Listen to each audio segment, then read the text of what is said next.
Hey, good folks. This is Dr. Charli. Today, I'm going to talk to you about involution and evolution.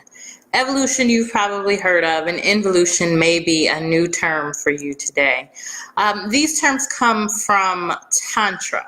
So when most folks think of Tantra, they think of maybe the Kama Sutra and sex and like sexy things. What Tantra really is kind of the unifying of the masculine and the feminine principles, but Tantra is an energy. So of course that includes sex, or that can include sex, but what I'm talking to you about today is principle. So evolution, the principle you're probably more familiar with, is kind of moving from the bottom up to the top, whereas involution is moving from the top down into form. So a couple of concepts here.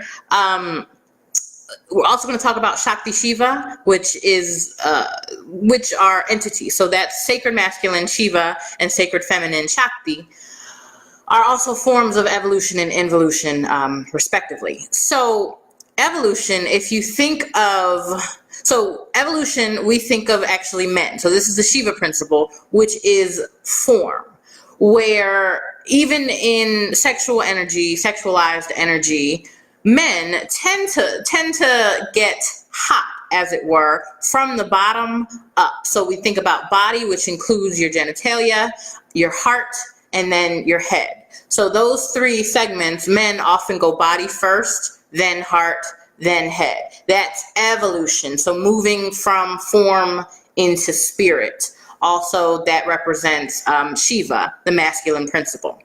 Involution then is moving from spirit down into, hey cousin, you're always there. I love it. Involution is moving from spirit down into form. If you think about a woman, women will go from head to heart to body. So that includes, as I said, that includes energies of a sexual nature, but it's really the combination, the divine masculine and divine feminine combining, uniting, unifying, becoming one. And yes, certainly that can happen in sex or sexual acts. But if you think about the concept, so men, evolution, going from form up to spirit is what many men are doing, whereas women are kind of begin as the goddess and bringing the goddess down into human form, where men begin as a human form and are moving upward to become the God entity, the God goddess entity.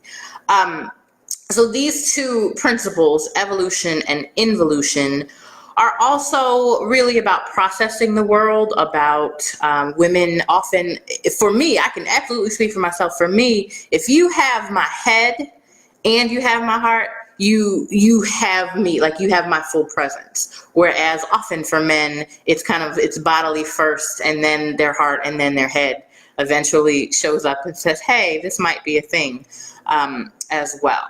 So evolution and involution are your two new vocabulary words for the day. They come from Tantric and Tantra and Tantric practices, which are, I assure you, more than you think that they are, and would heavily encourage you, if that's something that interests you, to kind of look at some of the various people writing about it. I'll maybe see if I can scrounge up some resources and post them below. Evolution, involution, Shakti Shiva, masculine feminine principle.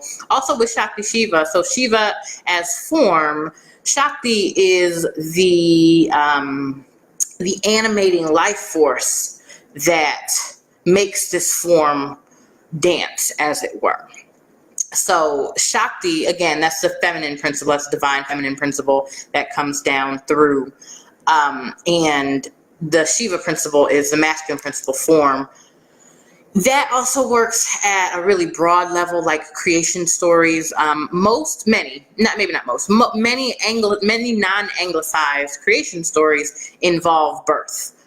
Somehow the universe was birthed from itself, or the earth was birthed from itself, as opposed to a kind of like point and click, like here, I'm pointing here and that. So So these are some principles that I would love for you to think about. You can always ask questions in the comments, and I'm right at 5 minutes. All right, this is Dr. Charli signing off. Take great care.